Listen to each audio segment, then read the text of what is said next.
झारखंड एकड़ में फिर से आप सभी का स्वागत। झारखंड के सीएम हेमंत सोरेन का नियोजन नीति पर 2 भाषण जरूर सुने लाइव। कार्यपालिका के द्वारा जो नीतियां बनी वो नीतियां बराबर उच्च न्यायालय के द्वारा खारिज हो रहा है और अध्यक्ष महोदय बड़ा दुर्भाग्य की बात है।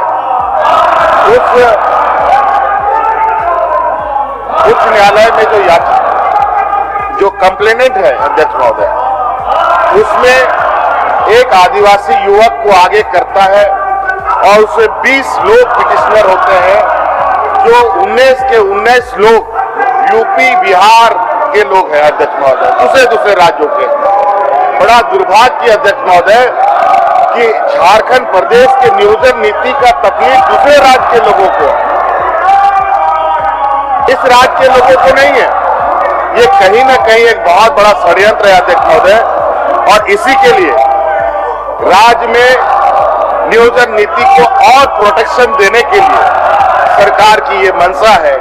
और इसीलिए हम लोगों ने थर्ड फोर्थ ग्रेड में स्थानीय लोगों को नियोजित करने के लिए जो 1932 का जो खतियान आधार बनाया है, इसको 9th शेड्यूल में डालकर और मजबूती कवच देखने का हम लोग की मंशा है अध्यक्ष महोदय।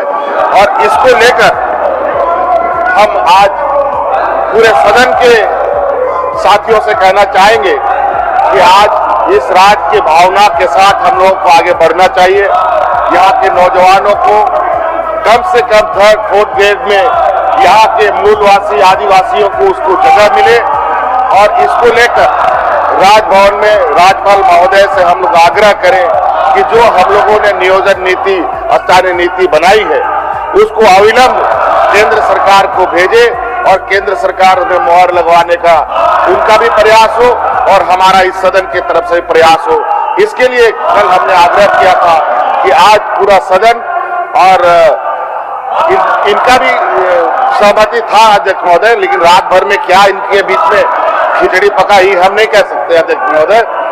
और इसलिए पुनः हम आग्रह करना चाहेंगे, चूंकि आप लोगों ने 1932 का समर्थन किया है, ओबीसी का समर्थन किया है, इसको लेकर हमें पुनः सब मिल करके राजभवन में जाकर के इन चीजों पर मोहर लगाना चाहिए और इस राज्य के वजूद को बचाने का काम करना चाहिए अध्यक्ष महोदय।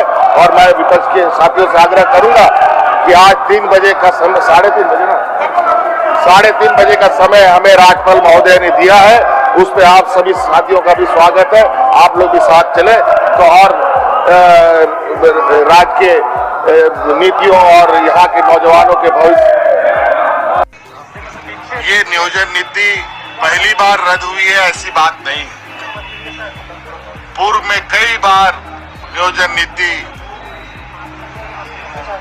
उच्च न्यायालय के द्वारा रद्द किया गया है और बड़ा दुर्भाग्य है यहाँ के नौजवानों का, जहां आज ये थर्ड ग्रेड फोर्थ ग्रेड में भी रोजगार पाने में असफल हो रहे हैं। इसको लेकर यहाँ के मूलवासी आदिवासियों के हक में जो हम लोगों ने नियोजन नीति बनाया था उसको रद्द कर दिया गया। लेकिन हमें इस बात की अंदेशा था कि पूर्व के उदाहरण को ध्यान में रखकर हम लोग आगे बढ़ भी रहे थे। कुछ ऐसी शक्तियां हैं इस राज्य जो एक के प्रकार यहाँ के मूलवासी आदिवासियों के अधिकारों को छीनने का प्रयास कर रही है। और आपको सुनकर आश्चर्य होगा कि इस उच्च न्यायालय में जिन लोगों ने अपनी आपत्ति दर्ज कराई थी, लगभग 10 लोगों ने इस लोगों में एक को छोड़कर बाकी सभी 19 लोग दूसरे राज्यों से वाकिफ रखते थे।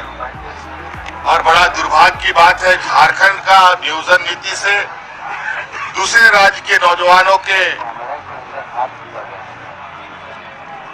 और दूसरे राज्य के लोगों को बहुत तकलीफ हो रही है। इसीलिए नवंबर माह में हम लोगों ने 1932 आधारित स्थानीय नीति और नियोजन नीति बनाने का विधेयक पास किया था। ओबीसी को 27% आरक्षण देने का विधेयक भी पास किया था, जो अनुमोदन के लिए इस चैनल को सब्सक्राइब करें, लाइक करें, कमेंट करें और शेयर करें।